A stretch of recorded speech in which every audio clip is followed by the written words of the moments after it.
नमस्कार बच्चों, मैं निर्मल सिंह आप सभी का स्वागत करता हूं आज की इस क्लास में। आज हम पढ़ने वाले हैं कक्षा 8 में इतिहास विषय का अध्याय 5, जिसका नाम है जब जनता बगावत करती है 1857 और उसके बाद। इसका भाग 3 है, कंपनी का पलटवार। बच्चों, हम इस पूरे अध्याय में जानने वाले हैं कि किस प्रकार अंग्रेजों की नीतियां और उनका प्रभाव क्या पड़ता है लोगों पर। हम जानेंगे कि सिपाही विद्रोह जन विद्रोह में किस प्रकार परिवर्तित होता है और फिर कंपनी किस प्रकार पलटवार करती है और वापस से जो क्षेत्र हैं जो कंपनी के हाथ से निकल जाते हैं उन पर पुनः अधिकार कर लेती है। आइए तो शुरू करते हैं आज की महत्वपूर्ण क्लास। देखिए बच्चों, बात करते हैं कंपनी के पलटवार की।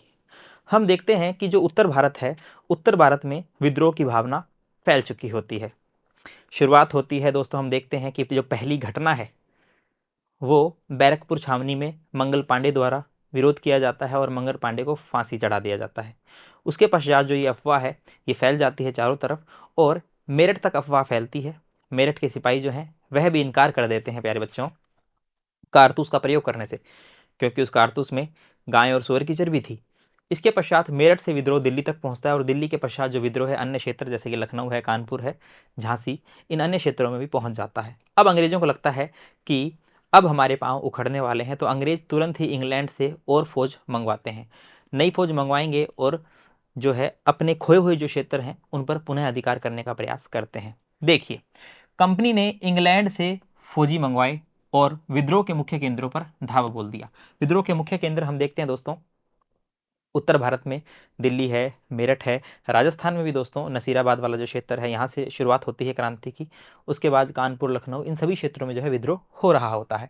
सितंबर 1857 में दिल्ली अंग्रेजों के कब्जे में आ गई, यानी कि अंग्रेजों ने दिल्ली पर पुनः अधिकार कर लिया था। इसी के साथ में अंतिम मुगल बादशाह बहादुर शाह जफर को आजीवन कारावास की सजा दी गई। बहादुर शाह जफर पर मुकदमा चलाया जाता है, उनके बच्चों को उनकी आंखों के सामने मार दिया जाता है, उन्हें जो है रंगून निर्वासित कर दिया जाता है, रंगून या जिसे हम बर्मा भी कह देते हैं। बहादुर शाह जफर और उनकी पत्नी बेगम जिन्नत महल को अक्टूबर 1858 में रंगून जेल में भेज दिया जाता है।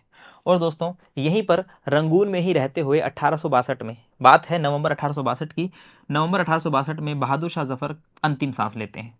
देखिए, आपने अक्सर जो है बहुत सारी कहावतें या शायरियां सुनी होगी जिसमें बहादुर शाह जफर को बहुत ही बदनसीब बताया जाता है कि कितना बदनसीब था बहादुर शाह जफर कि उन्हें हिंदुस्तान में 2 गज जमीन भी नहीं मिलती है दफनाने के लिए। तो इनकी जो कब्र है, जो मजार है, वो भी रंगून में ही है। मार्च 1858 में लखनऊ अंग्रेजों के कब्जे में चला गया। लखनऊ में भी हम देखते हैं कि विद्रोह भड़कता है, लेकिन लखनऊ को भी जो है अंग्रेज पुनः अपने अधिकार में कर लेते हैं। अंग्रेज धीरे धीरे धीरे धीरे अपने खोए हुए क्षेत्रों पर वापस से अधिकार करना शुरू कर देते हैं। जून 1858 में रानी लक्ष्मीबाई को मार दिया गया था। 18 जून की ये बात है। 18 जून 1858 को रानी लक्ष्मीबाई ग्वालियर के निकट जो दुर्ग है, ग्वालियर का दुर्ग कहलाता है, यहीं पर जो है अंग्रेजों से लड़ती हुई मारी जाती है, देश के लिए शहीद हो जाती है।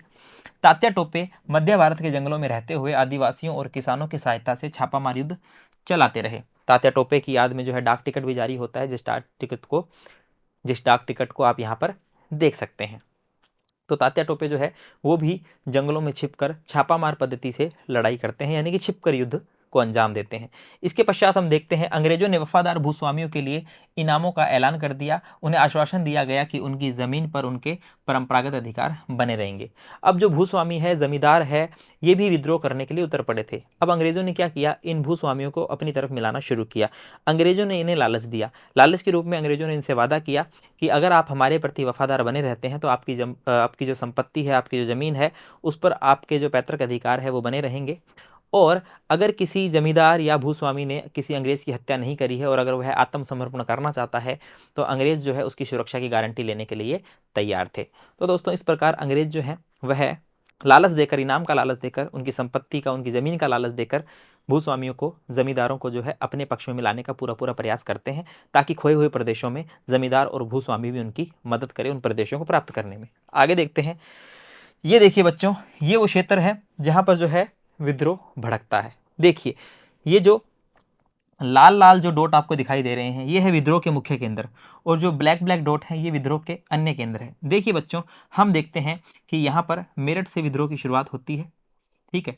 और मेरठ से फिर विद्रोही जो है अगले ही दिन दिल्ली पहुंच जाते हैं, बहादुर शाह जफर को जो है अपना नेतृत्व सौंपते हैं।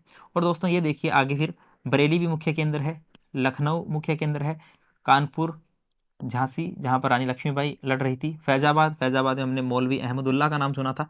तो दोस्तों ये कुछ महत्वपूर्ण क्षेत्र है जहां पर जो है 1857 का विद्रोह फैल चुका होता है। आप मैप में देख सकते हैं, और जब कभी एग्जाम हो तो एग्जाम में भी आप मैप बनाकर इन क्षेत्रों को दर्शा सकते हैं। काफी अच्छा प्रभाव इसका पड़ता है। नेक्स्ट देखिए, विद्रोह के बाद के साल। विद्रोह के पश्चात क्या होता है, अंग्रेजों ने 1859 के आखिर तक देश पर दोबारा नियंत्रण पा लिया था। यानी कि अंग्रेज जो है वे पुनः जो है पूरे देश पर जो इनका खोया हुआ क्षेत्र था, जहां जहां विद्रोह हो रहे थे, विद्रोह को शांत कर दिया था और खुद के खोए हुए क्षेत्रों को पुनः प्राप्त कर लिया था। अब वे पहले वाली नीतियों के सहारे शासन नहीं चला सकते थे। यानी कि अब अंग्रेजों को लगा कि जो पहले जो पॉलिसी हम चला रहे थे, पहले जो नीतियां हम लागू कर रहे थे, उनके सहारे अब नहीं चला जा सकता है। अब उन नीतियों को क्या करना पड़ेगा, उन नीतियों को त्यागना ही पड़ेगा और नई नीतियां अपनानी पड़ेगी। इसी के तहत हम देखते हैं अंग्रेजों ने जो अहम बदलाव किए वे निम्नलिखित थे। एक तो दोस्तों 1858 के अंदर एक नया कानून पारित होता है। नया कानून पारित होता है जिसके तहत ईस्ट इंडिया कंपनी के जो अधिकार है, जो शक्तियां हैं, अब हम देखते हैं वो सीधे ब्रिटिश साम्राज्य के पास चले जाते हैं। ब्रिटिश ताज या हम कह सकते हैं ब्रिटिश महारानी है, उसके अधीन जो है सारे अधिकार चले जाते हैं। इसी के साथ हम देखते हैं ब्रिटिश मंत्रिमंडल में एक सदस्य जो है दोस्तों वह भारत मंत्री के रूप में नियुक्त किया जाता है। और इस सदस्य को सलाह देने के लिए दोस्तों एक परिषद का गठन किया जाता है जिसे इंडिया काउंसिल के नाम से जाना जाता है, याद रखिएगा। इसी के साथ भारत का जो गवर्नर जनरल है, अब इसके पद का नाम बदल दिया जाता है। अब भारत का गवर्नर जनरल दोस्तों वायसराय पद के नाम से जाना जाने लगता है। देश के सभी शासकों को भरोसा दिया गया कि भविष्य में कभी भी उनके भू क्षेत्र पर कब्जा नहीं किया जाएगा। उन्हें अपनी रियासत, अपने वंशजों, यहाँ तक कि दत्तक पुत्रों को सौंपने की छूट दे दी जाएगी। जिस प्रकार हम देखते हैं कि नाना साहब है, और जिस प्रकार हम देखते हैं कि रानी लक्ष्मीबाई है, वो मांग कर रही थी कि मेरे जो गोद लिए हुए पुत्र है उसको उत्तराधिकारी मान लिया जाए। डलहौजी की नीति के तहत ये वैध नहीं था। डलहौजी ने नीति अपनाई थी जिसके तहत जो है गोद लेना जो है सही नहीं था और गोद लिए हुए पुत्र को उत्तराधिकारी नहीं मान सकते थे। लेकिन दोस्तों 1857 की क्रांति के पश्चात बदलाव किए गए और दत्तक पुत्र को भी जो है उत्तराधिकारी माना जाने लगा। इसी के साथ में सेना में भारतीय सिपाहियों का अनुपात कम करने और यूरोपीय सिपाहियों की संख्या बढ़ाने का फैसला लिया गया ताकि भारतीय सिपाही जो है वो भविष्य में विद्रोह न कर सके। इसी के साथ बच्चों अवध है, बिहार है, मध्य भारत और दक्षिण भारत से सिपाहियों को भर्ती करने की बजाय अब गोरखा, सिखों और पठानों में से ज्यादा सिपाही भर्ती किए गए। ऐसा माना जाता है कि गोरखा, सिख और पठान जो है ये वफादार होते हैं और विश्वास पात्र होते हैं, इसलिए अब इनसे जो है सैनिक भर्ती किए जाने लगे। साथ ही मुसलमानों की जमीन और संपत्तियों को जो है प्यारे बच्चों बड़े पैमाने पर जब्त की गई, क्योंकि अंग्रेजों को ऐसा लगता था कि इस विद्रोह को भड़काने में मुसलमानों का बहुत बड़ा हाथ था। इसीलिए जो है अंग्रेजों ने मुसलमानों की संपत्ति को जब्त किया ताकि पुनः ये विद्रोह की भावना नहीं रख सके। इसी के साथ हम देखते हैं अंग्रेजों ने फैसला किया कि वे भारत के लोगों के धर्म और सामाजिक रीति रिवाजों का सम्मान करेंगे। क्योंकि देखिए दोस्तों, भले ही कितना ही शोषण हुआ हो, हम देखते हैं 1757 में प्लासी का युद्ध होता है और तब से जो है अंग्रेजों की सत्ता धीरे धीरे बंगाल और बंगाल के बाद अन्य क्षेत्रों में मजबूत होनी शुरू हो जाती है। हम देखते हैं 1757 से 1857 तक लगभग 100 सालों का जो ये समय है, इस 100 सालों के समय के अंतर्गत बच्चों हम देखते हैं कि बहुत सारा शोषण हुआ हिंदुस्तान का, बहुत सारा पैसा हिंदुस्तान से बाहर चला जाता है, बहुत बहुत प्रताड़ना की जाती है, किसानों का शोषण होता है।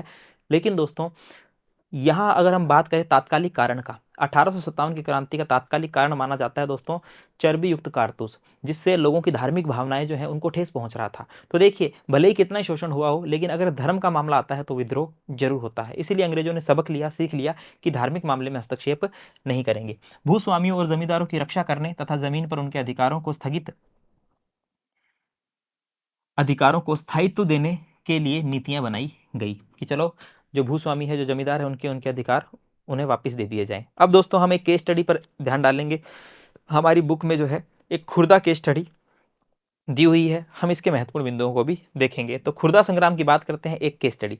देखिए दोस्तों, यहाँ पर 1857 से पहले ही एक ऐसी घटना घटित होती है जो कि 1857 की क्रांति के समान ही होती है। बात है दोस्तों 1817 की, और खुर्दा नामक स्थान पर जो है यह घटना घटित होती है। खुर्दा कहाँ पर है, तो खुर्दा ओडिशा के दक्षिण पूर्वी भाग में स्थित एक छोटा सा राज्य था। इसके शासक का नाम था वीर किशोर देव, और उन्हें अपने 4 परगने तथा जगन्नाथ मंदिर, जो जगन्नाथ मंदिर है इस क्षेत्र का, जगन्नाथ मंदिर के अधिकार जो है वो दबाव में आकर दोस्तों किसे देने पड़ते हैं, मराठाओं को देने पड़ते हैं। लेकिन दोस्तों आगे चलकर जो है मराठा और अंग्रेजों के बीच में लड़ाई शुरू होती है, संघर्ष शुरू होता है। अब जो वीर किशोर जो है, यहाँ पर हमने देखा राजा हैं वीर किशोर देव, इनके पुत्र होते हैं जिनका नाम होता है मुकुंद देव, मुकुंद देव द्वितीय।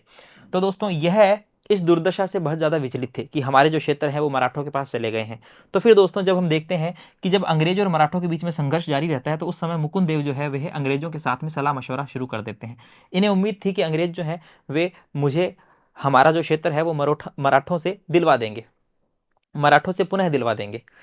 अब देखिए 1803 में उड़ीसा को अपने कब्जे में लेने के बाद अंग्रेजों ने कोई सकारात्मक कार्रवाई नहीं की। लेकिन दोस्तों अंग्रेज उड़ीसा को तो कब्जे में ले लेते हैं, लेकिन यहाँ पर जो ये राजा होते हैं मुकुंद देव, इनके हिसाब से जो शर्तें रखी जाती है उसके उसके साथ ये किसी भी प्रकार का कोई सकारात्मक रवैया नहीं अपनाते हैं। परिणामतः उन्होंने जबरन अपने अधिकारों को लागू करने का प्रयास किया और दोस्तों फिर मुकुंद देव जो है ये जबरदस्ती अपने अधिकारों की मांग करते हैं। इसके तहत क्या होता है, अंग्रेजों ने उनके राज्य को अपने राज्य में मिला लिया।